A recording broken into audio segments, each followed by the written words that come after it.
Hi friends, आज मैं आरटीएससी 2023 का सबसे इम्पोर्टेंट टॉपिक के बारे में बात करने वाला हूं, जो कि किसी भी कंपटीशन का सबसे टर्निंग पॉइंट होता है। सबसे इम्पोर्टेंट जो टॉपिक होता है वो होता है हमारा क्या, करंट अफेयर्स।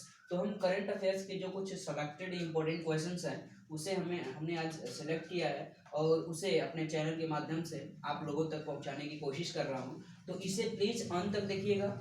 अंत तक देखेंगे तभी सारे क्वेश्चन को देख पाएंगे, समझ पाएंगे। और इसे अगर आपको समझ नहीं आता है तो इसको पॉज करके देख सकते हैं, दोबारा देख सकते हैं। और आपको अगर ये अच्छा लगे तो अधिक से अधिक दोस्तों में शेयर करिए, ताकि और छात्रों को भी ऐसी करंट अफेयर्स के जो इम्पोर्टेंट क्वेश्चन भी जा सकें। तो इसलिए हम बात करते हैं आज के वीडियो में करंट अफेयर्स से रिलेटेड जो इम्पोर्टेंट क्वेश्चन हैं।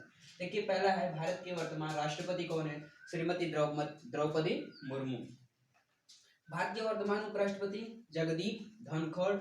भारत के वर्तमान प्रधानमंत्री श्री नरेंद्र दामोदर दास मोदी। देखिए, आज की वीडियो में हमारा फोकस है जो करंट चीजें हैं, जो वर्तमान है, वो कैबिनेट से रिलेटेड है। जो कुछ भी अपॉइंटमेंट नियुक्तियां हैं उसी से संबंधित हम बात करेंगे।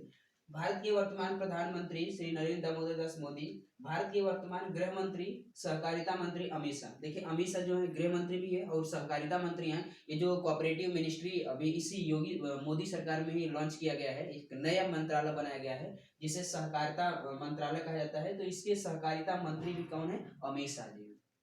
भारत के वर्तमान रक्षा मंत्री, defence minister of India, Rajnath Singh. Bharat के वर्तमान विदेश मंत्री एस जयशंकर। भारत के वर्तमान वित्त मंत्री श्रीमती निर्मला सीतारमण। भारत के वर्तमान शिक्षा मंत्री, education minister of India, Dharmendra Pradhan.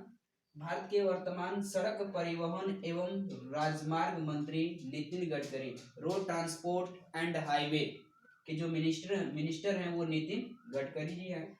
Bharat के वर्तमान स्वास्थ्य मंत्री, health minister of India, doctor Mansukh Mandaviya. Bharat के वर्तमान रेल मंत्री अश्वनी वैष्णव। भारत के वर्तमान कानून मंत्री किरण रिजिजू हैं। भारत के वर्तमान पर्यावरण मंत्री भूपेंद्र यादव। भारत के वर्तमान भारी उद्योग मंत्री डॉक्टर महेंद्र नाथ पांडे। भारत के वर्तमान पेट्रोलियम मंत्री हरदीप सिंह पुरी। भारत के वर्तमान कोयला खान मंत्री ये हमारे क्या, प्रहलाद जोशी।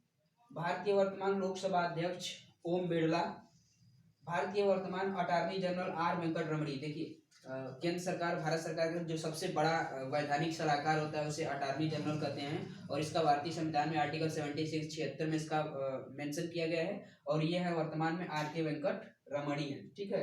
भारत के वर्तमान आरबीआई गवर्नर, जो भारत का जो जिसे बैंकों का बैंक कहा जाता है, रिजर्व बैंक ऑफ इंडिया, तो ये हमारा उसका जो गवर्नर है वो शक्तिकांत दास है। RBI reserve bank of India का अगर मैं हेडक्वार्टर की बात करता हूँ, मुख्यालय का, तो इसका मुंबई है। बीसीसीआई का मुख्यालय Mumbai. SEBI, security exchange board of India, जो सेबी होता है, जो स्टॉक मार्केट, शेयर मार्केट पर जो कंट्रोल करता है, उसे क्या कहते हैं? सेबी। इसका मुख्यालय कहाँ है? मुंबई है। फिर SBI, state bank of India, Bharat corporate क्षेत्र का सबसे बड़ा जो बैंक होता है वो स्टेट बैंक ऑफ इंडिया होता है। इसका मुख्यालय भी कहाँ है? मुंबई है। अब देखिए, ISRO, Indian space and research organisation, जो इसरो का मुख्यालय है बेंगलुरु में है। DRDO, defence research and development organisation का मुख्यालय कहाँ है? नई दिल्ली में। ठीक है। इसरो का स्थापना 1969 में हुआ है। डीआरडीओ का स्थापना 1958 में हुआ है। ठीक। भारत के वर्तमान मुख्य न्यायाधीश, चीफ जस्टिस ऑफ इंडिया, जिसे सीजेआई कहा जाता है, जिसे सुप्रीम कोर्ट के जो मुख्य न्यायाधीश है वो है डीवाई चंद्रचूड़। ठीक। भारत के वर्तमान सीडीएस, चीफ डिफेंस स्टाफ जो होते हैं वो है अनिल चौहान जी। पहले हमारे क्या थे? BP Rawat, general BP Rawat थे। ठीक है। पहले सीडीएस जनरल बीपी रावत, जिन्होंने कुछ महीनों पहले उनका हेलीकॉप्टर क्रैश होने से उनकी मृत्यु हो चुकी है, तो उनके स्थान पर जो नए सीडीएस आए हैं वो है अनिल चौहान। फिर अगला है, भारत के वर्तमान थल सेनाध्यक्ष, जो आर्मी के जो जनरल हैं वो है मनोज पांडे। भारत के वर्तमान नौसेनाध्यक्ष एडमिरल आर हरि कुमार। ठीक है। भारत के वर्तमान वायुसेना अध्यक्ष एयर चीफ मार्शल विवेक राम चौधरी, इसको कहीं कहीं वी आर चौधरी भी लिखा रहता है। डीआरडीओ प्रमुख, defence research and development organisation के जो हेड है, प्रमुख हैं, वो कौन है? समीर वी कामत। फिर इसरो के प्रमुख की बात करता हूँ, इंडियन स्पेस रिसर्च ऑर्गेनाइजेशन। ठीक है। तो इसके हैं एस सोमनाथ। यूपीएससी के अध्यक्ष, जो यूनियन पब्लिक सर्विस कमीशन, जो आईएएस आईपीएस आईआरएस के जो एग्जाम कंडक्ट कराए जाते हैं, सीएससी के सिविल सर्विस एग्जाम जो होते हैं, वो ये एजेंसी है जिसका जिक्र आर्टिकल 315 में किया गया है। ठीक है, तो इसके अध्यक्ष डॉक्टर मनोज सोनी जी हैं। फिर राष्ट्रीय महिला आयोग के अध्यक्ष रेखा शर्मा। देखिए, राष्ट्रीय महिला आयोग अधिनियम 1990 में लाया गया था, और राष्ट्रीय महिला आयोग जो आयोग का स्थापना 1992 में किया गया था। ये महिलाओं के संरक्षण के लिए, महिलाओं के सिक्योरिटी के लिए, सेफ्टी के लिए, महिलाओं के अधिकारों के सुरक्षा के लिए इस राष्ट्रीय महिला आयोग का गठन किया गया है। इसके वर्तमान में अध्यक्ष रेखा शर्मा जी हैं। ठीक, यूजीसी के अध्यक्ष जगदीश कुमार। देखिए, यूजीसी मतलब यूनिवर्सिटी ग्रांट कमीशन, जितने भी यूनिवर्सिटीज होती हैं, विश्वविद्यालय होते हैं, उनके लिए जो गाइडलाइंस होते हैं, उसके लिए जो रेगुलेटरी बॉडी होती है वो हमारी यूजीसी होती है, और यूजीसी का जो चेयरमैन है उस समय जगदीश कुमार है।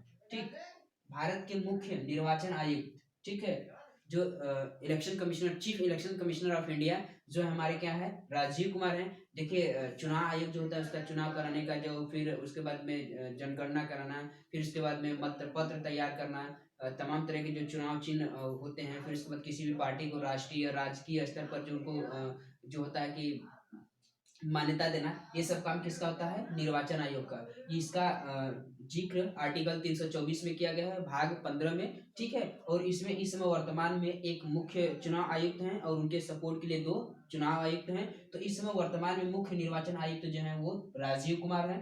ठीक है, हाल ही में अगर ऑस्कर पुरस्कार की बात करता हूँ, तो दुनिया का सबसे बड़ा फिल्म क्षेत्र का जो अवार्ड होता है वो ऑस्कर पुरस्कार होता है। तो हाल ही में 95 ऑस्कर पुरस्कार से सम्मानित किया गया है। भारत की 2 हैं, एस राजमौली की फिल्म जो है RRR के बेस्ट सॉन्ग नाटू नाटू, जो तेलुगु में नाटू नाटू का मतलब नाचो नाचो होता है, तो इसी को एस राजमौली द्वारा जो बनाई गई फिल्म है RRR, इसका जो गाना है नाटू नाटू, इसी को बेस्ट ओरिजिनल सॉन्ग के लिए ऑस्कर पुरस्कार से सम्मानित किया गया है। फिर एक भारत की एक डॉक्यूमेंट्री है, उसका नाम है द एलिफेंट विस्पर, यानी कि एक RRR के बेस्ट सॉन्ग के लिए, ओरिजिनल सॉन्ग के लिए नाटू नाटू को ऑस्कर अवार्ड से सम्मानित किया गया।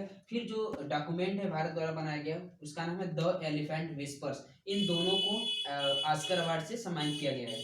फिर देखिए, हाल ही में राहुल गांधी जी की संसद सदस्यता रद्द कर दिया गया है। ये बहुत ही मोस्ट इंपॉर्टेंट क्वेश्चन है। ठीक है, राहुल गांधी जी की संसद की सदस्यता को रद्द कर दिया गया है। इसके लिए लोक प्रतिनिधित्व अधिनियम 1951 8(3)